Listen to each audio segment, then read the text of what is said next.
하나님 말씀 에베소서 2장 1절로 3절입니다.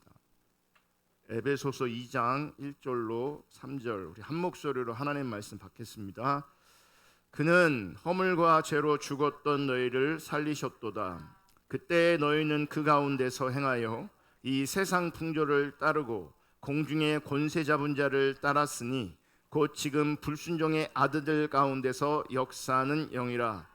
전에는 우리도 다 그 가운데서 우리 육체의 욕심을 따라 지내며 육체와 마음에 원하는 것을 하여 다른 이들과 같이 본질상 진노의 자녀이었더니. 아멘. 지난주에 이어서 우리는 자기 중심적인 삶에 대해서 살펴보고 있습니다. 여러분, 참된 신앙은 하나님 중심적인 삶입니다. 다시 한번 말씀드립니다. 참된 신앙은 하나님 중심적인 삶입니다. 그런데 우리의 신앙이 타락하면 자기 중심적이 됩니다. 그리고 그 자기 중심성은, 자기 중심적인 삶은 타락의 핵심이고 타락의 본질입니다. 그래서 아무리 좋은 메시지가 선포되고 있어도, 아무리 좋은 제도가 운영되고 있어도, 아무리 좋은 프로그램에 내가 참여하고 있어도, 또 아무리 강력한 은사가 나타날지라도 결국 자기 중심적인 삶을 살고 있다면 그것은 철저하게 타락한 신앙입니다. 그리고 타락한 삶입니다. 아무리 신앙생활을 열심히 하는 것처럼 보여도 예배 한 번도 빠지지 않고 기도도 많이 하고 헌금도 많이 하고 전도도 열심히 할지라도, 열정과 뜨거움이 있을지라도, 그럼에도 불구하고 자기 중심적인 삶을 살고 있다면 그것은 철저하게 타락한 신앙입니다. 그리고 하나님 중심적인 삶으로 전환되지 않으면 거기에는 징계와 심판이 있습니다. 어떤 분들은 제가 이렇게 설교하면, 이렇게 표현하면, 이렇게 나누면 마음이 불편하신 분이 있습니다. 그러면서 이렇게 생각하실 겁니다. 너무 설교가 세다.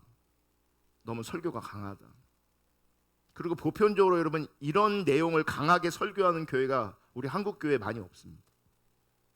그러니까 이런 얘기를 들으면 불편하고 부담이 됩니다. 그런데 여러분, 제 표현이 강한 게 아니고요, 그만큼 상황이 심각한 겁니다.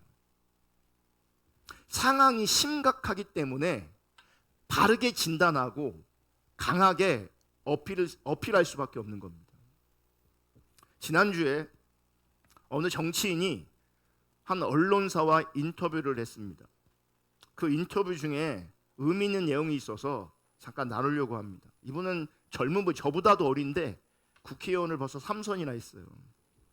그리고 불출마 선언한 이후에 건강한 세상을 만들기 위해서 나름 이렇게 저렇게 애쓰고 힘쓰고 있습니다. 이분 서울대 나오시고요, 굉장히 똑똑합니다. 집안이 좋아갖고요, 사업하는 집안을 물려받아갖고 돈도 되게 많습니다. 그래서 똑똑하고 돈도 많고 그래서 그런지 몰라도 이 사람 저 사람 눈치 안 보고 바른 소리 합니다. 그러니까 자기가 속해 있는 그 정당을 향해서 바른 소리, 쓴소리 합니다. 그래서 우리가 변화하지 않으면 안 된다라고 해서 국회의원도 불출마 선언한 겁니다. 그분이 가지고 있는 모든 생각과 신념들 제가 다 동의하는 건 아니지만 그래도 나름은 굉장히 신선하고 개혁적이다, 그런 생각을 했습니다. 그 인터뷰 내용 중에 이런 내용이 있어요. 정치적인 내용이 아니에요. 그 녹취한 겁니다. 인터뷰 내용을 녹취한 건데, 제가 그렇게 비관적인 입장을 취하는 것은 저의 보수적인 성향과 맞닿아 있는 부분이 있다고 생각합니다. 기후위기 문제는 파리 기후협약에서 규정한 산업혁명 시점 대비 1.5도씨 이내로 막는다는 것은 이미 어렵다고 생각을 하고요. 그러니까 지금 기후위기가 되게 심각한데 지구 온도가 자꾸 이제 올라가고 있잖아요. 지구 온난화가 심각하고 있잖아요. 벌써 많이 올라갔어요. 그러면서 이미 상당수의 기후학자들이 우울증을 앓고 있다 하더라고요. 그러니까 이분이 연구해 보니까 많은 기후학자들이, 기후를 연구하는 전문가들이 우울증을 앓고 있어요. 왜냐하면 상황이 너무 심각한 거예요. 2도씨, 3도씨도 막기가 쉽지 않고 막아야 된다고 하는데 점점 올라가는 거예요. 2도씨도 못 막고 3도씨도 못 막고 좀 더 상황이 안 좋아질 거라고 가정을 세워놓고 5도씨까지 간다. 그러면 앞으로 강수량은, 해수면은, 태풍의 강도와 빈도는 등등 많은 질문들이 떠오를 겁니다. 그러면 거기에 대비해서 국가적 R&D를 어디에 집중해야 할지, 이 R&D는 뭐냐면 연구 개발하는 거예요. 상황이 이렇게 심각해지면 우리는 지금 뭘 준비해야 되는가, 뭘 연구하고 개발해야 되는가. 예.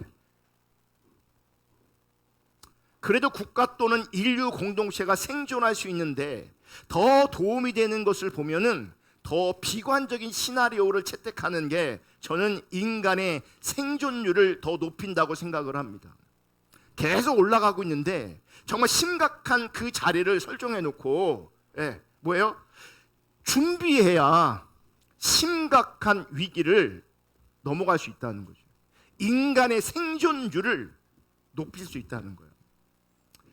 이제 비관적인 표현을 쓰는 게 일단 듣기 싫으니까 안 좋은 감정을 불러일으킬 수 있다고 생각하는데, 저는 막연한 낙관주의, 대책 없는 낙관주의가 인간의 지속 가능성에 엄청난 위협을 가할 거라고 생각합니다.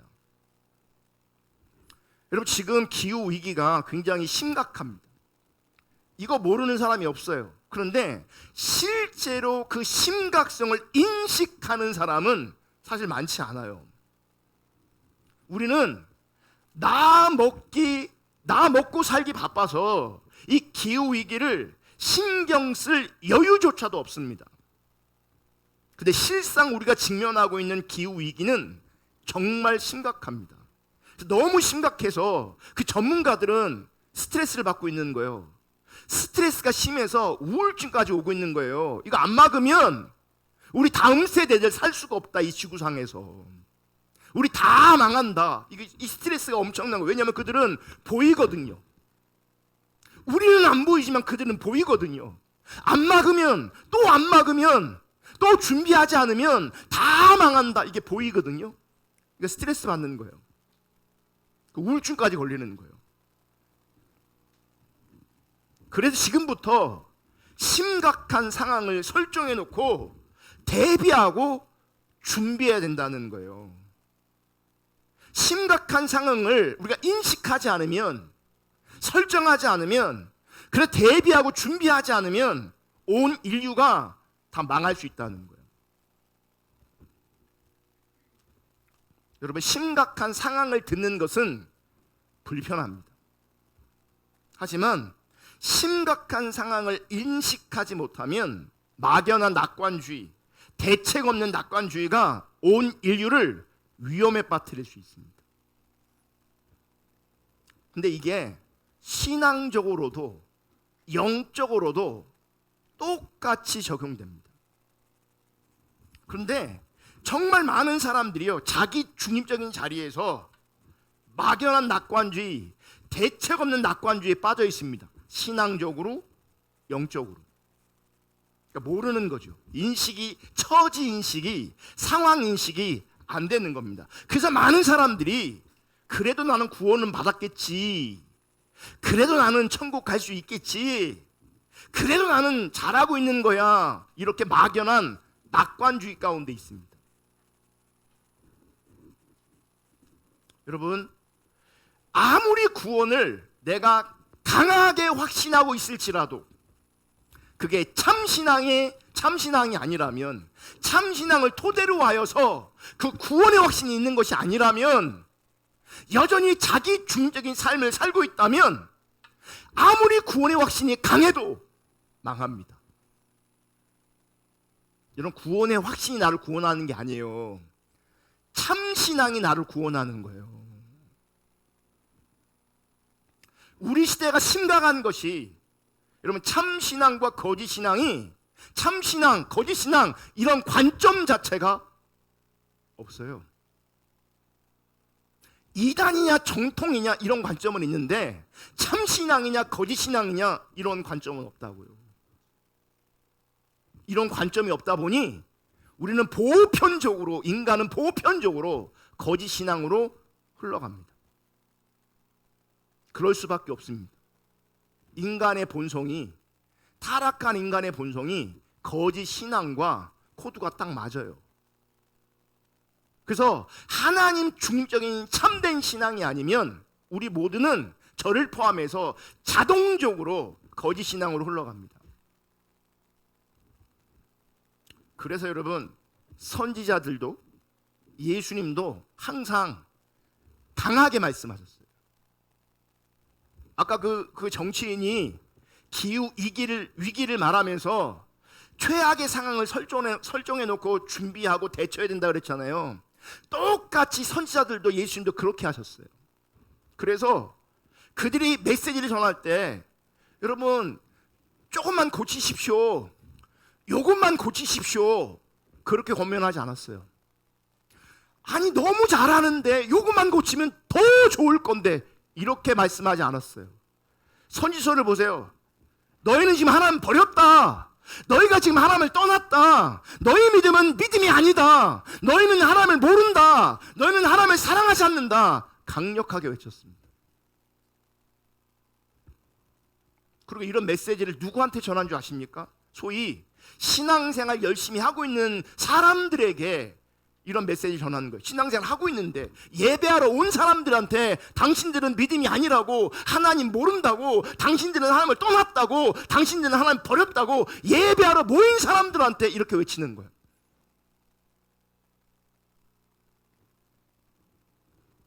여러분 구약 성경을 보면 이렇게 구성되어 있어요. 모세오경, 역사서, 시가서, 예언서 이렇게 구성되어 있거든요. 모세오경은 한마디로 말하면 하나님의 기준을 말하는 겁니다. 이게 내 법이야, 이게 내 뜻이야, 이게 내 기준이야 라고 하나님의 백성들에게 제시하는 겁니다.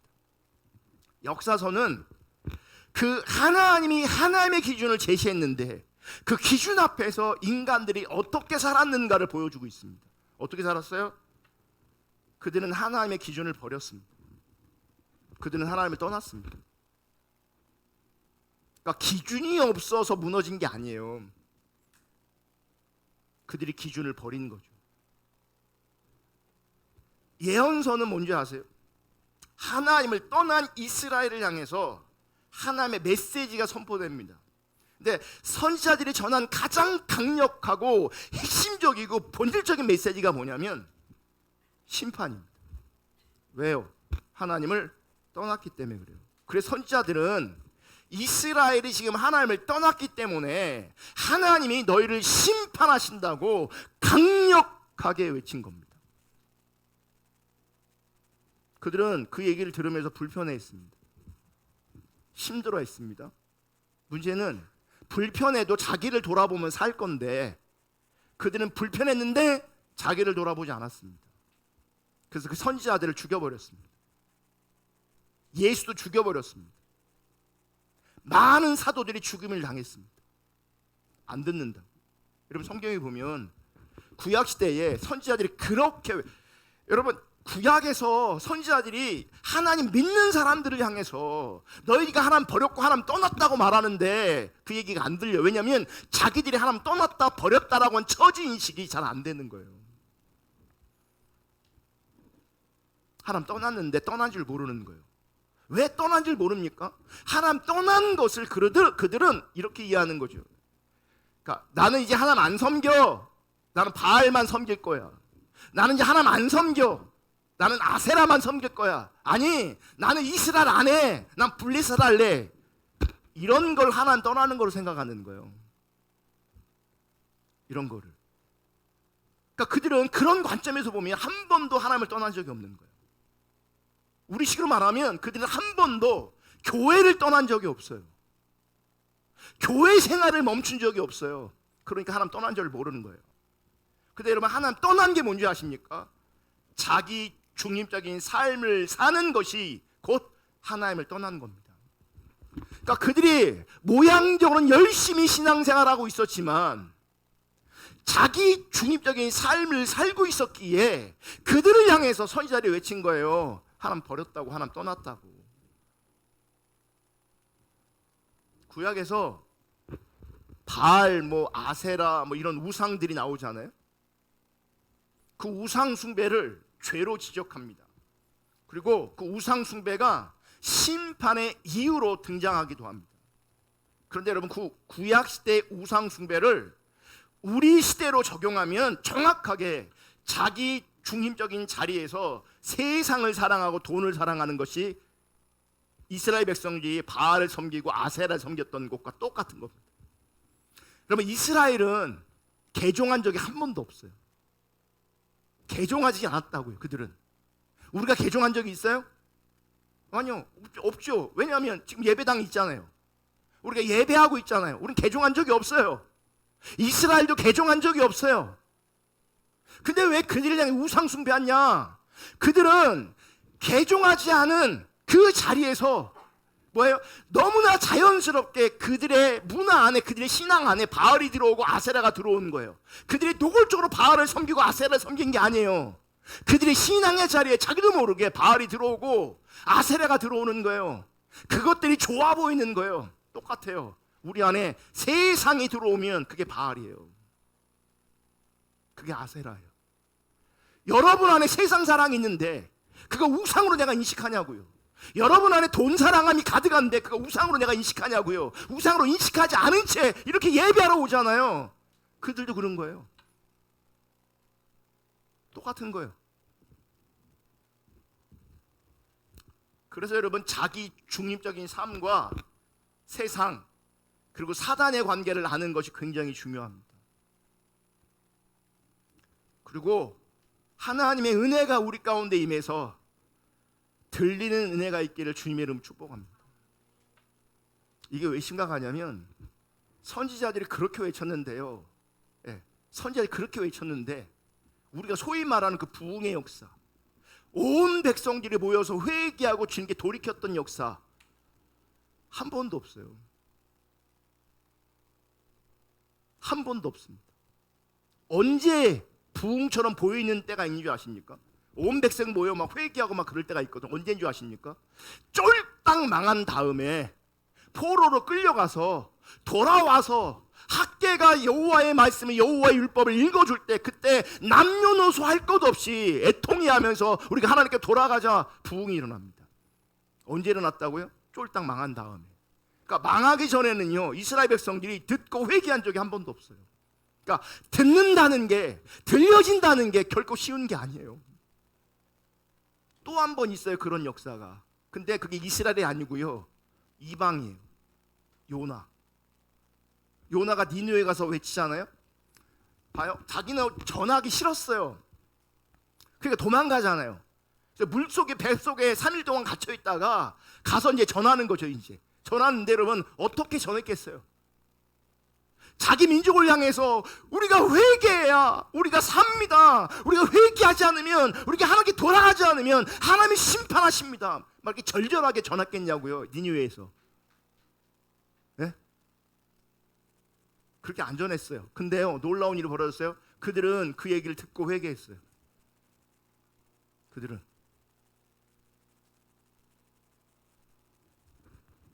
저는 우리 시대가 정말 안타까운 게 뭐냐면, 하나님을 떠났다고 말하는데 내가 진짜 떠났는가를 돌아봐야 되는데, 아까 그랬잖아요, 낙관론, 대책 없는 낙관론, 그 심각하게 안 다가온다고요. 이스라엘 백성 중에 하나님의 음성을, 선지자의 외침을 들은 사람이 거의 없는데 똑같다고요. 나는 아닌 것처럼, 나는 믿음이 있는 것처럼, 나는 잘하고 있는 것처럼, 나는 구원받은 것처럼, 나는 천국 갈 것처럼 얘기한다고요. 핵심적인 게 문제가 뭔지 아세요? 우리가 이런저런 얘기하거든요. 나는 이런 어려움이 있어요, 나는 이런 상처가 있어요, 뭐 그거거든요. 아니, 그거보다 더 근본적인 문제가 뭔지 아세요? 하나님 떠난 게 문제인 거예요. 근데 그 문제는 인식이 안 돼요. 왜냐면 안 떠난 것 같아요, 나는.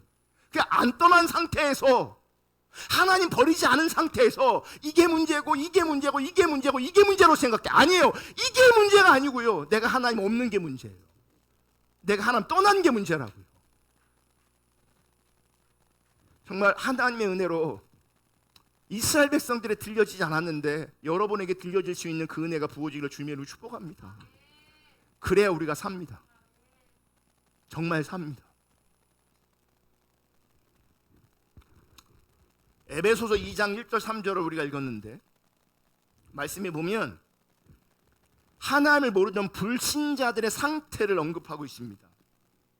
하나님 모르는 불신자들은 타락한 본성을 따라 삽니다. 그래서 3절에 우리 육체의 욕심을 따라 지내며 육체와 마음이 원하는 것을 하여, 그러니까 하나님 없는 사람들의 특징, 자기 육체의 욕심을 따라 삽니다.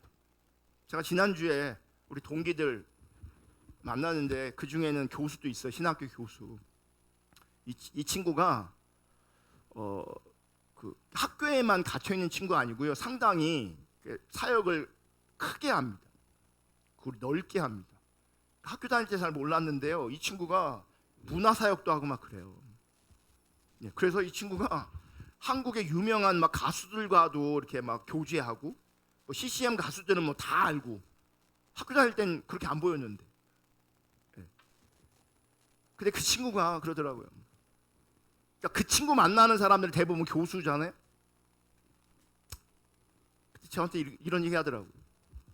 좀 이건 위험한 얘기지만 신학교 교수인데 예수 안 믿는 것 같다.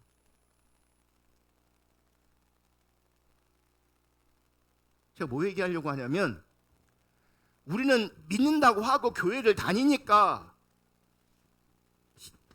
믿는 사람으로 생각하는데 그걸로 정해지는 게 아니고요. 불신자의 특징이 있어요. 교회를 다녀도 우리 안에 불신자의 특징이 나타나잖아요. 그럼 불신자인 거예요. 불신자의 특징이 뭐냐면 육체의 욕심을 따라 지내며 육체와 마음이 원하는 것을 하고 있대요. 이게 불신자의 특징이에요. 그러니까 목사라도 신학자라도 그 어떤 사람일지라도 육체의 욕심을 따라 지내며 육체와 마음이 원하는 것을 하고 살면 참된 신앙이 아닌 거예요.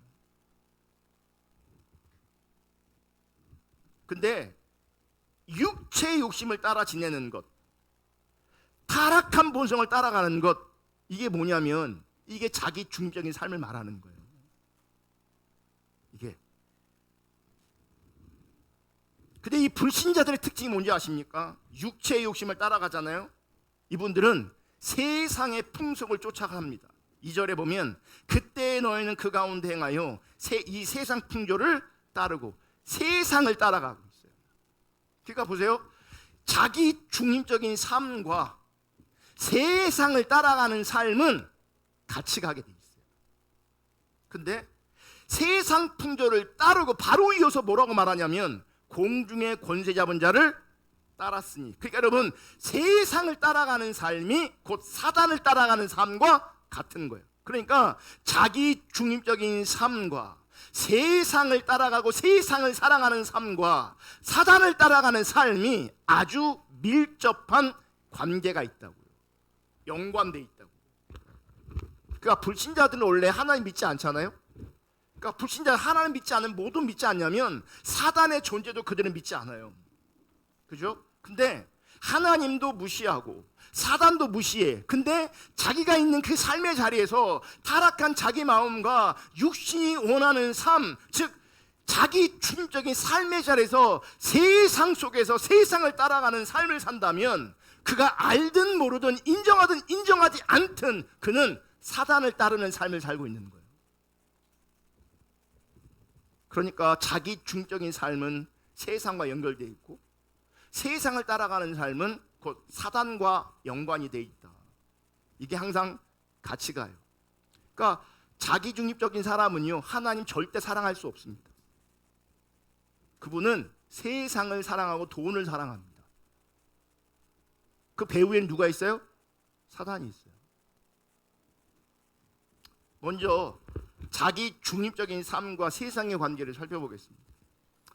여러분, 자기 중립적인 삶을 사는 하나님의 백성들은 그 가치관에 있어서 안 믿는 사람과 다르지 않습니다.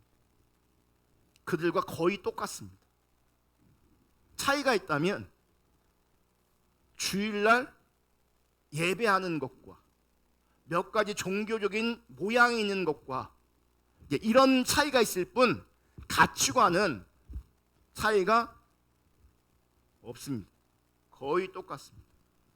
그러니까 예배도 드리고 뭐 기도도 하고 교인들이 만나서 교제도 하고 합니다. 그런데 많은 경우 그들을 가만히 바라보면 그들은 세상에서 귀하다고 생각하는 것, 그 귀한 것을 얻는 방법, 세상을 사랑하는 목적과 목표와 방법 등이 안 믿는 사람과 똑같습니다. 세상이 기뻐하는 것 똑같이 기뻐하려고 하고, 세상이 가지고 누리려고 하는 것 똑같이 하고 싶어 합니다. 똑같다니까요. 그러니까 오늘날 교회 다니는 많은 사람들이 자기 중립적인 삶을 살고 있는 거죠. 배후에 누가 있다고요? 사단이 있다고요. 이따 좀 더 살펴보겠습니다. 그러니 교회는 다닐지 모르겠지만, 신앙생활이 아니죠. 교회 생활은 좀 할지 모르겠지만 하나님께서 말씀하시고 원하시고 기뻐하시는 참된 신앙은 거의 불가능한 겁니다. 그만큼 우리 시대의 신앙이 타락해 있다는 겁니다. 그 타락함을 모르는 거죠. 여러분, 세상의 특징은 손에 쥐려고 합니다. 그리고 더 가지려고 합니다. 내가 더 누리려고 합니다. 그러니까 내가 더 가지고 누리고 있는 것을, 그것을 행복이라고, 그것을 잘 사는 것이라고 설정하는 거죠. 근데 이 설정은 세상 사람 똑같은 거잖아요. 많이 가지고 많이 누리는 것, 이거 세상 사람들이 원하는 거잖아요. 그래 안 그래요? 근데 여러분도 똑같이 많이 가지고 많이 누리는 것을 원하고 있다면 뭐가 다른 거예요? 뭐가 다르냐고요. 세상 사람들은 쌓아두면 마음이 든든합니다. 그리고 돈이 없으면 불안합니다. 세상 사람 그렇다고요? 여러분이 만약 그런다면 뭐가 다른 거죠? 똑같은 거예요. 여러분, 올바른 신앙생활을 하는 사람들은 가치관에 있어서도요, 빛과 어둠이 다른 것처럼, 하나님과 사단이 다른 것처럼 세상 사람과 우리는 분명히 가치관이 달라야 합니다. 모양은 다를 수 있어요. 아니요, 하나님은 모양을 보시지 않아요. 우리의 상태를 보세요. 우리의 가치관을 보세요. 아멘. 우리의 가치관이, 우리의 상태가 세상과 똑같다면 우리는 불신자와 똑같은 거예요. 자기 중립적인 삶을 사는 거예요. 세상 풍속을 쫓아가고 있는 거예요. 사단을 따라가고 있는 거라고요. 여러분, 하나님 중심 뭔지 아십니까? 나누고 섬기는 겁니다. 세상은 뭐라고요? 내가 더 가지고 그걸 내가 누리는 겁니다. 여러분, 우리 한국에는요, 한국 사람들 특히 강한데 가족 이기주의가 되게 강합니다. 가족 이기주의.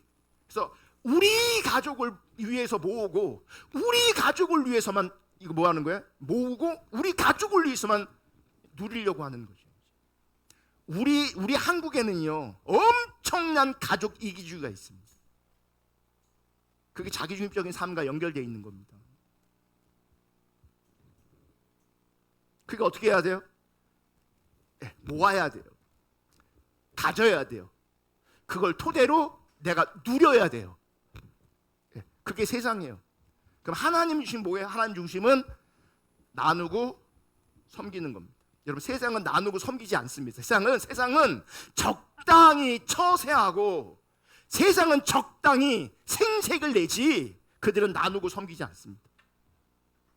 교회 안에도 보면요, 적당히 처세하고 생색내는 사람들이 있습니다.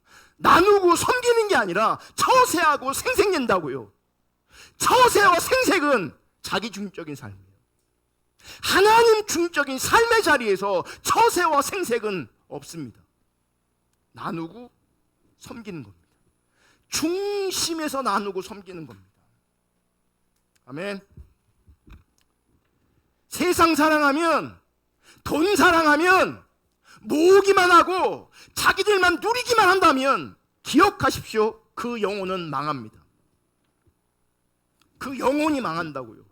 그분에게는 하나님과 친밀한 교제를 통해 주어지는 영적인 기쁨을 누릴 수가 없습니다. 왜요? 그는 세상적으로 이미 기쁨을 누리고 있어요. 세상의 만족해요. 그 영적으로 어떻게 즐거워할 수 있고 영적으로 어떻게 기뻐할 수 있겠어요? 이미 다른 것으로 길들여져 있고 다른 것으로 기뻐하고 있는데 하나님의 것으로 위로부터 오는 능력으로 위로부터 오는 기쁨을 어떻게 누리겠냐고요. 원하지도 않고요. 그리고 여전히 모으는 것에 관심이 있고 여전히 자기와 자기 가족만 누리는 것만 관심이 있어요. 여러분, 그게 세상이에요. 그게. 그래서 여러분, 성경을 가만히 보면 무서운 얘기 아세요? 나누고 섬기지 않는 부자는 반드시 지옥 갑니다. 처세만 내고 생색만 내는 부자가 있다, 천국 못 간다고 분명히 성경은 말하고 있어요. 성경은 부자 자체를 부정하는 게 아니에요. 저는 여러분 부자 되기를 기도하고 있어요. 축복하고 있어요. 근데 솔직히 믿음이 안 생겨요. 솔직히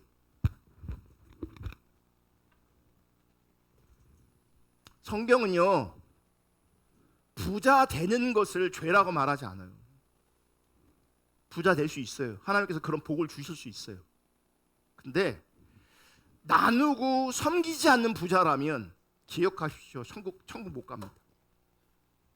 왜냐하면 그분은 자기 중립적인 삶을 살고 있는 거거든요. 그는 사단을 섬기고 있는 거거든요. 자기를 섬기고 있는 거거든요. 그 안에 온갖 우상이 가득한 거거든요. 근데 어떻게 천국 가겠어요?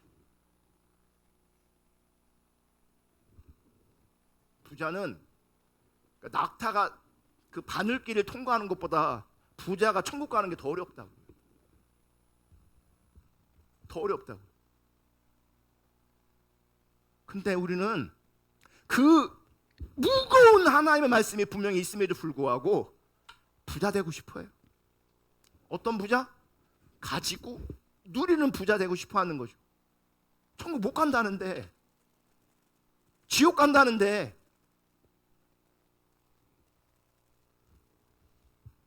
여러분, 나눠야 합니다. 섬겨야 합니다.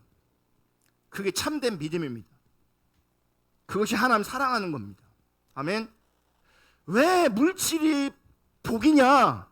물질이 주어지는 게 복이냐? 그러면 물질이 주어지면 그걸 가지고 나눌 수 있고 섬길 수 있으니 그게 그러니까 복이 되는 거죠. 그게 우리 교회가 오늘도 햇세드 나눔했지만, 한 번은 외부 섬기라고 하고 한 번은 내부를 섬기라고 해요. 그럼 교회에서 하는 이유가 있어요. 교회에서 하면서 여러분 보라는 거예요. 그러니까 교회에서 하니까 하나보다가 아니에요. 이런 거를 진행하면서 여러분 깨달으셔야 돼요. 내 삶의 자리에서도 작은 거라도 나도 나누면서 베푸면서 섬기면서 살아야겠구나. 그렇게 여러분 삶에 적용되셔야 돼요. 이제는 내년 되면 이제 공식적으로 그렇게 얘기할 거예요. 교회가 하는 거 있지만 여러분 한 달에 한 번씩 커피 한 잔이라도 작은 거라도 여러분 주변에 우리 지체들 가운데 여러분 스스로 나누라고. 그 나눔과 섬김이 없이 무슨 예수를 믿는다고, 그 나눔과 섬김이 없이 뭐 주님을 사랑한다고 주님을 따라간다고. 그러니까 복이 뭔지 아세요? 나에게 나눌 것이 있고 섬길 것이 있는 그것이 복이에요. 돈 많이 주어지면 많이 섬길 수 있잖아요. 그게 복인 거예요. 내가 누려서 복이 아니에요. 내가 누려서 복이라고 생각한다면 지옥 간다니까요. 제가 지금 설정을 세게 하는 거예요. 지금 충격받으라고, 고민하라고.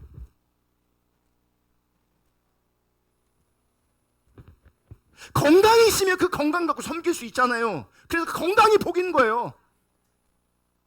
시간이 많아서 나에게 그게 복이라면 그 시간을 가지고 섬기면 복인 거죠. 그게 기도도 내가 누군가를 위해 섬기면 그게 복이 되는 거예요. 그거 자체가 복인 거예요. 얼마나 섬기고 있냐고요. 여러분 삶의 자리에 하나님 나도 섬길 수 있는 은혜를 달라고, 나도 나눌 수 있는 은혜 달라고 기도하셔야 되는 거예요. 더 크게 더 아름답게 나누고 섬기려면 공부도 열심히 하고 돈도 많이 벌어야 돼요. 아멘. 그래서 공부하는 거예요. 그래서 돈 버는 거예요. 움켜쥐고만 있고 나누지 않으면 그건 하나님 없는 부자랑 똑같다니까요. 여러분, 지체들을 돌아볼 수 있기를 주님의 이름으로 축복합니다. 주변을 돌아볼 수 있기를 주님의 이름으로 축복합니다. 돌아보고 섬기는 것이 하나님 중심인 것이고요, 그게 참된 신앙인 겁니다. 그게 우상숭배, 다른 게 우상숭배 아니에요. 여러분이 세상 사랑하고 세상을 따라가고 돈 사랑하면 여러분 지금 우상숭배하고 있는 거예요. 이스라엘 백성들과 지금 똑같은 자리에 있는 거예요. 하나님을 떠났는데, 하나님을 버렸는데 못 알아먹고 있는 거예요. 여러분, 자기 중립적인 삶은 사단과도 아주 밀접한 관련이 있습니다. 자기 중립적인 삶의 배후에 사단이 있기 때문에 그래요. 처음부터 그랬어요. 여러분, 자기 중립적인 삶의 원조가 사단이에요. 그래서 아담과 이브를 자기 중립적인 삶으로 미혹한 것도 누구예요? 사단이에요. 마태복음 16장 15절 26절 좀 긴데 한번 쭉 읽고 설교하겠습니다. 이르시되 너희는 나를 누구로 아느냐? 시몬 베드로가 대답하여 이르되 주는 그리스도시요 살아계신 하나님의 아들이십니다. 자, 보세요. 사람들이 예수를 잘 몰라요. 나를 누구로 하냐 그랬더니 뭐 세례 요한이라고도 하고 엘리야라고도 하고 막 그래요. 그랬더니 너희는 나를 누구로 하냐 제자는 물으니 베드로가 뭐라 그래요? 주는 그리스도시요 살아계신 하나님의 아들이시다. 아주 귀한 고백을 해요. 근데 이 고백도 하나님께서 알게 하셨대요. 17절 예수께 대답하여 이르시되 바요나 시몬아 내가 복이 있도다. 이를 내게 알게 하니는 혈육이 아니요 하늘에 계신 내 아버지시니라. 또 내가 내게 이르노니 너는 베드로라. 내가 이 반석에 내 교회를 세우리니 음부의 권세가 이기지 못하리라. 내가 천국 열쇠를 내게 주리니 내가 땅에서 무엇인지 매면 하늘에서도 매일 것이요 내가 땅에서 무엇인지 풀면 하늘에서도 풀리리라 하시고 이에 제자들에게 경고하사 자기가 그리스도인 것을 아무에게도 이르지 말라 하시니라. 이때부터 예수 그리스도께서 자기가 예루살렘에 올라가 장로들과 대제사장들과 서기관들에게 많은 고난을 받고 죽임을 당하고 제3일에 살아나야 할 것을 제자들에게 비로소 나타내시니 뭐요? 십자가를 말씀하시는 거예요. 그랬더니 22절 다 같이 읽습니다. 시작. 베드로가 예수를 붙잡고 항변하여 이르되 주여 그리 마옵소서 이 일이 결코 죽게 미치지 아니하리이다. 내가 십자가에 죽을 거야. 내가 그리스도거든. 네, 내가 십자가에 죽을 거야. 근데 베드로가 그 얘기를 듣자마자 뭐래요? 강력하게 항의하는 거예요. 항의. 네, 옛날 우리 개역 한글 성경에는 베드로가 간하여 가로되 이렇게 돼. 간하여 가로 이렇게 표현돼 있어요. 그러니까 막 간절하게 주님 그러시면 안 됩니다. 죽으시면 안 됩니다. 십자가 지시면 안 됩니다. 뭐 이런 뉘앙스로 읽히는데 원래 그게 아니라 항변하고 있는, 강하게 항변하고 있는 거예요. 멱살을 잡고 흔들면서 어떻게 그딴 소리를 할 수 있냐고 흔들면서 이제 그렇게 그딴 얘기 입도 뻥긋 하지 말라고 항의하는 거예요. 지금 대들고 있는 거예요. 그러니까 보세요. 우리 안에 동시에 주는 그리스도시요 살아계신 하나님의 아들이십니다. 그랬다가 갑자기 예수를 목자를 잡고 막 흔들면서 그렇게 하면 안 된다고 막 한 사람한테 같은 시간에 똑같은 시간에 이런 일이 벌어진다고. 왜 이런 일이 벌어지는가? 23절 예수께 돌이키시며 베드로에게 이르시되 사단아 내 뒤로 물러가라. 너는 나를 넘어지게 하는 자로다. 내가 하나님의 일을 생각지 아니하고 도리어 사람의 일을 생각하는도다. 이에 예수께서 제자들에게 이르시되 누구든지 나를 따라오려거든 자기를 부인하고 자기 십자가를 지고 나를 따를 것이니라. 누구든지 제 목숨을 구원하고자 하면 잃을 것이요 누구든지 나를 위하여 제 목숨을 잃으면 찾으리라. 사람이 만일 온 천하를 얻고도 제 목숨을 잃으면 무엇이 유익하리요? 사람이 무엇을 주고 제 목숨과 바꾸겠느냐? 말 그대로 너희는 나를 누구로 아느냐? 주는 그리스도시요 살아계신 하나님의 아들입니다. 잘했다. 하나님이 알려주신 거다. 분명히 지금 은혜스러운 분위기잖아요. 예루살렘에 올라가 내가 십자가 죽을 거를 얘기하시니까 아까도 말한 것처럼 베드로가 예수를 붙들고 항변하여 가로되 주여 그리하지 마옵소서 이는 결코 죽게 미치지 아니하리다. 그랬더니 바로 예수님께서 베드로를 향해 뭐라고 말씀하십니까? 사단아 내 뒤로 물러가라. 너는 나를 넘어지게 한대. 사단이래요. 사단. 신앙 고백을 그렇게 아름답게 했는데 바로 같은 시간에 예수가 베드로를 향해서 사단이라고 말해요. 사단이라고. 그럼 베드로가 사단인가? 아니요. 그 배후에, 그 말 배후에, 그 생각 배후에 누가 있는 거예요? 사단이가 있는 거죠. 문제는 예수를 말리는 그 베드로의 생각이 자기 중심적이었다는 거예요. 23절 볼게요. 다시 한번 23절 다 같이 읽습니다. 시작. 예수께서 돌이키며 베드로에게 이르시되 사단아 내 뒤로 물러가라. 너는 나를 넘어지게 하는 자로다. 내가 하나님의 일을 생각지 아니하고 도리어 사람의 일을 생각하는도다. 누구의 일을, 하나님의 일을 생각지 않고 누구의 일을 생각해요? 사람의 일을 생각하고 있죠. 그러니까 지금 자기 중심적인 자리에서 사고하고 행동하는 그 배후에 누가 있는 거예요? 사단이가 있는 거죠. 여러분, 내가 생각하는 것 같지만 배후에 사단이 있어요. 자기 중심적인 삶의 배후에는 사단이 있다고요. 그래서 예수님은 제자들에게 뭐라고 말씀하시는 거예요? 자기를 따라오려거든, 참된 신앙생활을 하려거든 자기를 부인해라. 자기 부인이 뭐예요? 자기 중심성을 부인하라는 얘기예요. 여러분 반드시 인식하시고 기억하셔야 됩니다. 자기의 중립적인 삶의 배후에는 항상 사단이 있습니다. 그리고 자기의 중립적인 삶은 결국 그래서 사단을 섬기는 겁니다. 자기 중립적인 삶은 결국 사단을 기쁘게 하는 겁니다. 그러니까 거짓 신앙인 거죠. 참된 신앙은요, 하나님 기쁘게 하는 거예요. 거짓 신앙은 자기를 기쁘게 하는 것이고 결과론적으로는 사단을 기쁘게 하는 겁니다. 그래서 하나님 너무나 잘 섬긴다고 하는 바리새인들을 향해서 뭐라고 그러는지 아세요? 너희 아비는 마귀다 그러신 거예요. 볼게요. 요한복음 8장 41절. 너희는 너희 아비가 행한 일들을 아는도다. 대답하되 우리가 음란한 데서 나지 아니하고 하나님 아버지는 한 분뿐이시니 곧 하나님이시로다. 44절. 너희는 너희 아비 마귀에서 났으니 너희 아비의 욕심대로 너희도 행하고자 하느니라. 이게 뭐예요? 종교적으로는 열심히 신앙생활을 했지만 그들은 자기 중적인 삶을 살았던 자들이고 자기 중적인 삶을 살았던 그들을 향해서 너희 아비는 마귀라고 말하는 거예요. 자기를 사랑하고 세상을 사랑하고 쾌락을 사랑하고 그래서 자기 중적인 삶을 살고 있으면 그 배후에는 누구예요? 사단이 있어요. 너희 아버지는 사단이라고 말해요. 우리 아버지는 하나님이어야 되는데 너희 아비는 마귀라고 얘기하는 거예요. 뭐 때문에 달라지는 거냐고요? 자기 중립적인 삶이냐 하나님 중립적인 삶이냐. 사실 사탄은 사람들에게 사단을 섬기라고 우리한테 미혹하지 않아요.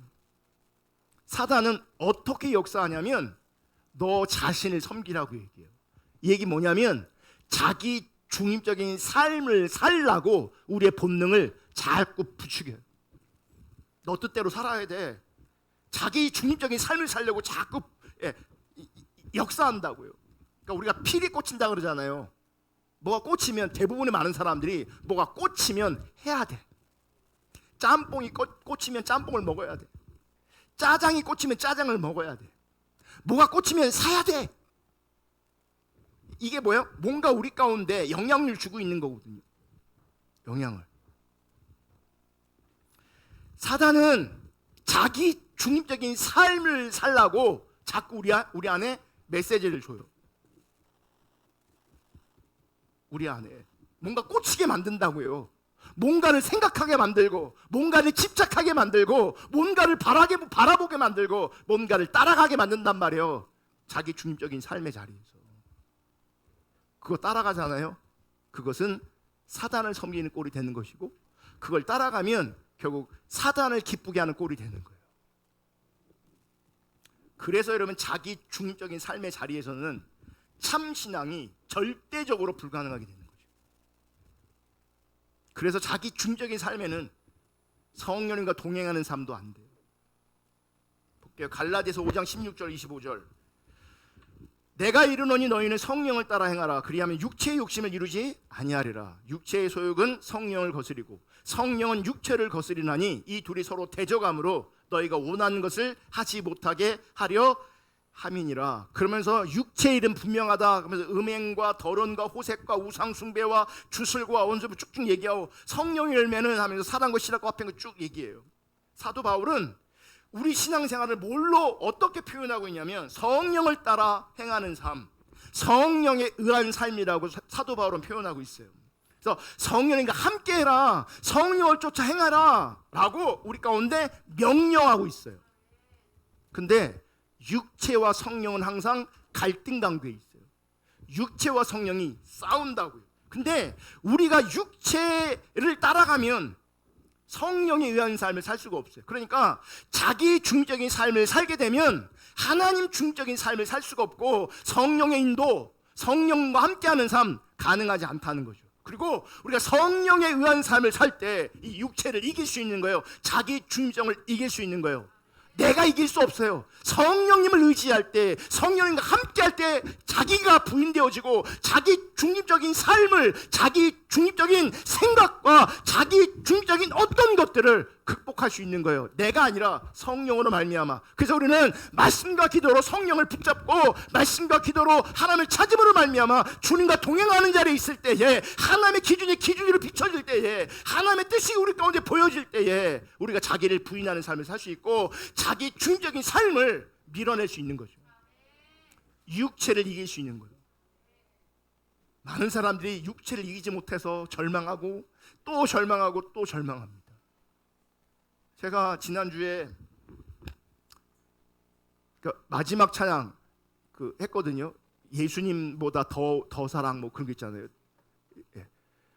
이제 그거를 제가 들으면서 사실은 그것 때문에 들은 게 아니라 오늘 마지막 곡 있잖아요. 그게 처음 한 날 제가 그것도 배워야 되니까 음원을 이제 찾아서 유튜브로 들었는데 그거랑 연결해서 그 찬양이 나온 거예요. 예수를 더욱 사랑. 숨질 때 뭐 신부의 사랑, 더욱 사랑 이런 게 나오는 거예요. 예수만 사랑. 이게 연결해서 부르니까 너무 은혜가 되는 거예요. 내가 속으로 나도 해야지 그랬어요. 연결해서 한번 해보려고. 근데 그 예배 인도자가 2014년도인가 이렇게 사람들 모아놓고 예배하면서 그것을 이제 녹음해서 그거가 이제 음원으로 나온 거거든요. 그 안에 이분이 그 예배 인도자가 교수예요. CCM 학과 교수예요. 기독교 계통의 학교에 CCM 학과가 있고 그 CCM 학과의 교수예요. 그러니까 거기 있는 아이들은 어떤 사람들이겠어요? 예배하는 사람들이에요.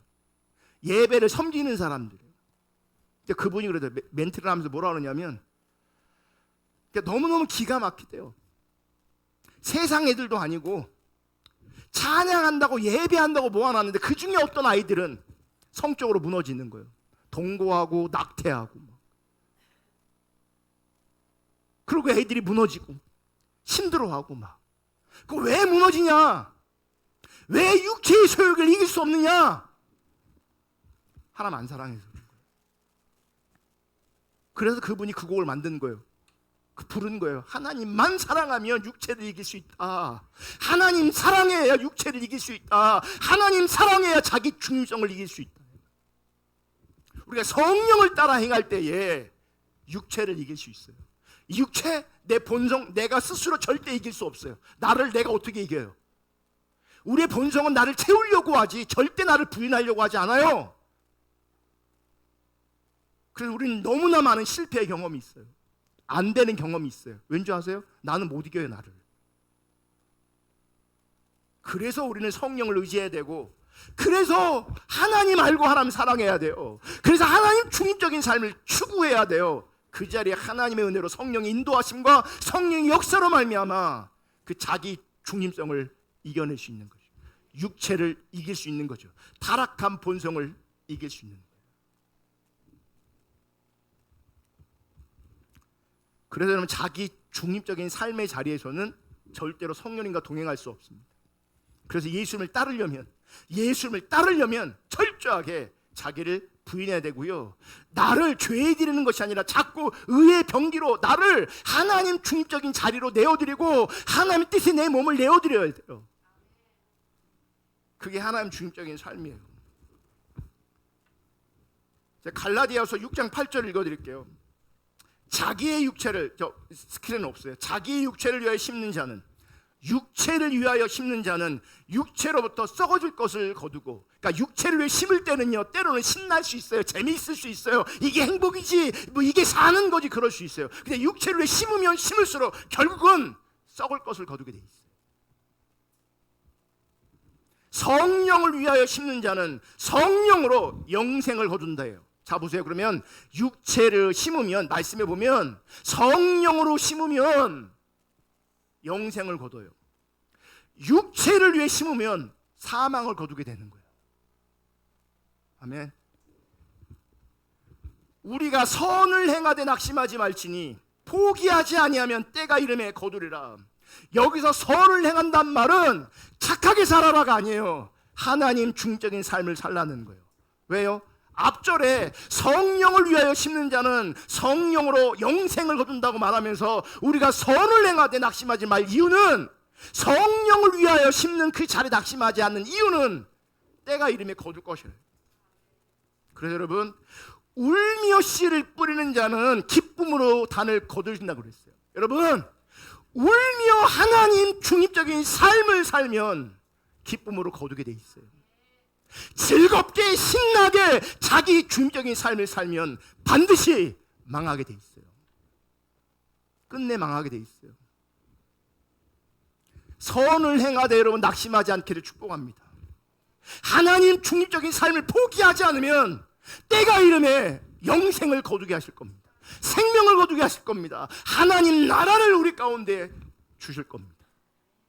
근데 지금 내 육체가 기뻐하려고, 지금 세상적으로 만족하려고 하면 망합니다. 기억하십시오. 망합니다.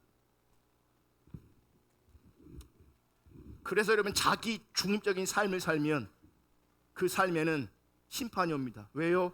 자기 중립적인 삶이 타락한 삶이기 때문에 그 타락한 자기 중립적인 삶의 끝은 심판입니다. 그래서 육체를 위해서 썩어질 것을 심는 사람은 심판을 거두게 되는 거예요.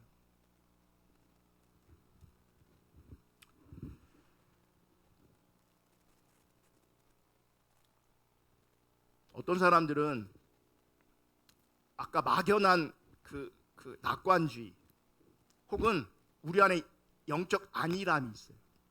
그러니까 들어도 설마, 그리고 많은 사람들한테는요 그냥 안 들려요. 지금 안 들리고 있어요. 안 들리니 여전히 내 삶의 자리에서 어떻게 살겠어요? 자기 중립적인 삶을 살겠죠. 너 그렇게 살면 인생이 망해, 너 그렇게 살면 네 영혼이 망해, 아무리 얘기해도요 안 들려요. 왜요? 지금 육체를 따라 사는 게 신나요. 지금 자기 중립적인 삶을 사는 게 너무 재밌어요.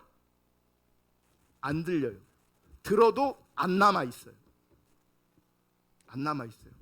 그러니까 영적 안일함에 있는 거죠. 영적 안일함에. 여러분, 근데 또 하나는 영적 안일함이 더 깊어지고 깊어지는 이유 중에 하나가 뭐냐면, 뭐 심판을 말씀하시고 징계를 말씀하시는데 당장 아무 일이 없거든요. 여러분, 선지자들이 그렇게 외쳤는데도 아무 일이 없었어요. 사실은 거의 아무 일이 없어요. 그러니까 더 안 들리는 거예요. 그러니까 하나님을 떠났기 때문에 그 떠난 상황을 설정해 놓고, 지금 너희가 하나님 떠났으니까 심판이 올 거야, 이건 맞는 건데 당장 뭐가 없는 것처럼 보이는 거예요. 그러니까 점점 안일해지는 거죠. 근데 여러분, 하나님의 가장 큰 심판은요 하나님의 생명이 거치는 겁니다. 하나님의 생명이 뭐예요? 하나님의 인도, 하나님의 친밀한 교제, 하나님의 임재, 하나님의 기도응답, 하나님의 보호, 이런 것들이 하나님의 생명인데, 그래서 하나님 중적인 삶을 살면 가난해도 병들어도요 이런 하나님의 임재, 하나님의 인도, 하나님의 음성, 하나님의 함께하심, 하나님의 친밀한 교제가 열려요. 그게 하나님 생명과 함께하는 거예요. 근데 자기 중적인 삶을 살면 하나님의 생명이 거쳐요. 뭐냐면 하나님께로부터 주어지는 그 어떤 것들이 나한테는 하나도 없어요. 이런 사람의 특징이 뭔지 아세요? 기도가 재미없어요. 예배가 재미가 없어요. 그러니까 기도를 시도하지도 않아요. 왜요? 재미가 없으니까. 예배 참석하는 게 어려워요. 사실 고문하는 것도 아닌데. 우리 고문한 적 있습니까? 우리 막 예배하면 누가 앞에서 막 찌르고 막 그럽니까? 근데 예배하는 걸 그렇게 힘들어요. 설교 듣는 걸 그렇게 힘들어요. 왜 그런지 아세요? 하나님의 임재가 지금 거쳐서 그래요. 무슨 얘기냐면 하나님의 생명이 거쳤어요. 젊은 분들한테 제가 제발 부탁드리는데 어른들한테 한번 물어보세요. 그러니까 여러분, 기준을 얘기하는 거, 특별히 하나님의 기준을 얘기하는 건 꼰대가 아니에요. 우리는 나이 많은 사람들이 얘기하면 다 꼰대라고 얘기하는데 아니에요. 기준을 얘기하면, 법을 얘기하면 그건 꼰대가 아니에요. 우리 들어야 될 거예요. 어른들한테 한번 물어보세요. 내가 누구 만났으면 좋겠습니까? 어떤 사람하고 결혼했으면 좋겠습니까? 어떤 인생을 살아면 좋겠습니까? 다 물어보세요. 다 똑같을 겁니다. 다. 왠지 아세요? 그분들은 살아와서 살아보고 지금 후회하고 있으면서 얘기하는 거예요. 다. 근데 자기 중적인 삶을 살고 있기 때문에 안 들려요. 자기 생각이 훨씬 더 중요하고 소중하고 가치 있어요. 영향력이 있어요. 그래서 나도 내가 원하는 삶을 좀 살아보자고. 여러분, 어른들이 그랬다고요. 먼저 산 인생들이 먼저 그렇게 살았다고요. 어휴, 답답해. 정말 답답해요. 돌아가지 않아도 되는데 다 돌아가고 있어요. 정말 돌아가지 않아도 되는데 돌아가고 있어요. 바른 길이 있는데, 바른 길이 있는데, 옳은 길이 있는데 안 들려. 생명이 거쳐서. 또 하나, 세상적으로 잘 되는 것을 하나님이 주신 복으로, 또 하나님의 생명으로 오해하는 거예요. 하나님의 생명은 고갈됐는데, 하나님의 생명은 없는데 세상적으로 너무 잘 되고 있어. 그 세상적으로 너무 잘 되고 있는 것을 하나님이 은혜 주셨다, 하나님의 복 주셨다, 하나님 우리를 사랑하신다 이러고 있다고요. 이러고 하나님의 생명은 없는데. 여러분, 세상적으로 잘 되는 것이 하나님의 생명이 아닐 수 있다는 걸 기억하셔야 돼요. 세상적으로 잘 되는 것이 하나님의 생명과 복이 되려면 그 잘됨이 나누고 섬기는 것으로 나타나야 돼요. 근데 나누고 섬기는 건 나타나지 않고 세상 사람과 똑같이 많이 가지고 많이 누리고 거기에 머물러 있으면 그것은 하나님의 생명이 아니에요. 왜냐하면 하나님 없는 세상도 그런 일이 있고요. 아니, 거짓 신앙, 마음이 하나님께 없는 사람들도 그런 일이 있을 수 있어요. 예레미야 12장 1절 2절. 여호와여, 내가 주와 변론할 때에 주께서 의로우시니다. 그러나 내가 주께 질문하옵나니 악한 자의 길이 형통하며 반역한 자가 다 평안함은 무슨 까닭이니까. 뭐예요? 악한 사람이 잘 된대요. 반역한 사람들이 편안하대요. 그러면 이 악한 사람들이, 이 반역한 사람 누구냐? 이방 사람들이 아니에요. 이스라엘 백성들을 말하는 거예요. 유다 백성을 말하는 거예요. 즉 하나님 믿는 사람들을 말하는 거예요. 그들을 향해서 악하다, 반역자다 말이에요. 그러니까 예레미야가 볼 때 저 사람들은요, 입은 주께 가까운데 마음이 하나님께 먼 사람들이에요. 악한 사람들이라고요. 근데 잘 돼. 세상의 풍요를 누리고 있어.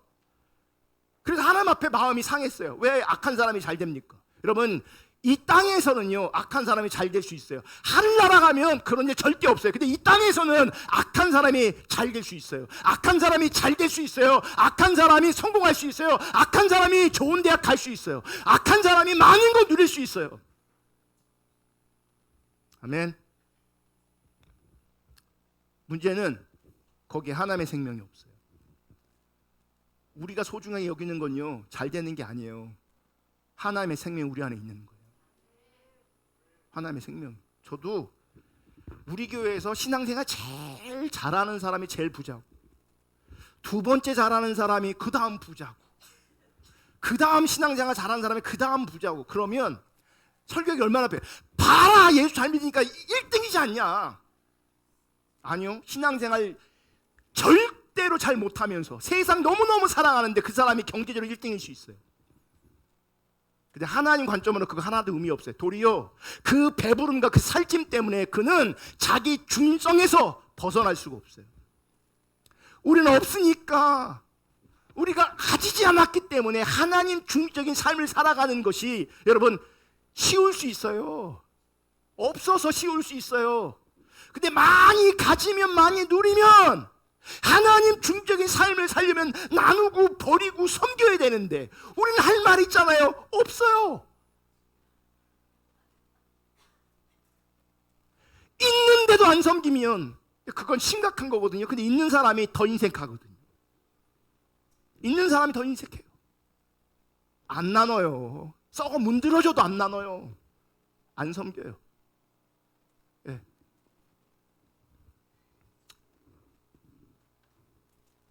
여러분, 하나님 없어도 어떤 사람들은 분명히 잘 될 수 있다. 형통할 수 있다. 근데 그 형통과 그 잘됨을, 그 누림을 여러분 부러워하지 마세요. 결국 썩어질 것을 심었기 때문에 그들은 심판을 거둘 겁니다. 사망을 거둘 겁니다. 결국에는 하나님 중적인 삶을 살아 하나님의 생명이 우리 가운데 거할 수 있기를 축복합니다. 한 걸음 한 걸음 한 걸음 그분을 따라가는 일이 있기를 주님의 이름으로 축복합니다. 마지막으로 자기 중적인 삶의 특징, 요것만 짧게 나누고 마치겠습니다. 여러분, 자기 중적인 삶의 특징 세 가지가 있어요. 첫째, 자기 자원으로 사는 삶, 혹은 세상의 자원으로 사는 삶. 그래서 세상을 보면요, 다 자기 중적이기 때문에 이 자원을 만들려고 다 힘쓰고 애쓰고 있는 겁니다. 그 자원이 뭡니까? 돈입니다. 돈, 자원, 자기 자원을 만드는 거예요. 자기 자원을 만들어 놓는 거예요. 자기 자원이 있어야 돼요. 자기 자원이 든든해야 돼요. 그거 만들어 놓으려고 힘쓰고 애쓰는 거죠. 그 자원이 있으면 어떻게 살아요? 자기 목적을 위해 살아요. 자기 목적. 또 어떻게 살아요?